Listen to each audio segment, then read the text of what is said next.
ഇപ്പോൾ മറ്റ് സംസ്ഥാനക്കാർ കേരളത്തിന്റെ സമ്പൂർണ്ണ സാക്ഷരതയെ കളിയാക്കുന്ന വീഡിയോ ഷെയർ ചെയ്തുകൊണ്ടിരിക്കുകയാണ്.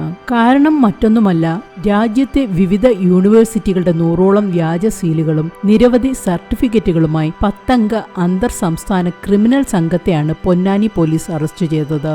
പൊള്ളാച്ചി കേന്ദ്രീകരിച്ചാണ് വ്യാജ സർട്ടിഫിക്കറ്റിന്റെ പ്രിന്റിംഗ് നടക്കുന്നത്.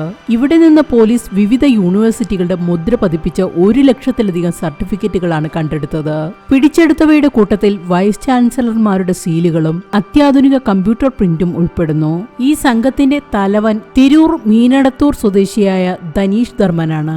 വ്യാജ സർട്ടിഫിക്കറ്റ് നിർമ്മിച്ചതിന് 2013 ധനീഷിനെ പിടികൂടിയിരുന്നു. പൊന്നാനിയിൽ നിന്നുള്ള ഇർഷാദ്, തിരൂർ നമ്പ്യാരകത്ത് രാഹുൽ, പയ്യനങ്ങാടി അബ്ദുൾ നിസാർ, തിരുവനന്തപുരം നെടുമങ്ങാട് സ്വദേശിയായ ജസീം, രതീഷ്, ആര്യനാടു നിന്നുള്ള ഷെഫീഖ്, തമിഴ്നാട് ശിവകാശി സ്വദേശിയായ ജലാലുദ്ദീൻ, വിരുദനഗറിൽ നിന്നുള്ള അരവിന്ദ് കുമാർ, ശിവകാശിയിൽ നിന്നുള്ള വെങ്കിടേഷ് എന്നിവരാണ് പിടിയിലായത്.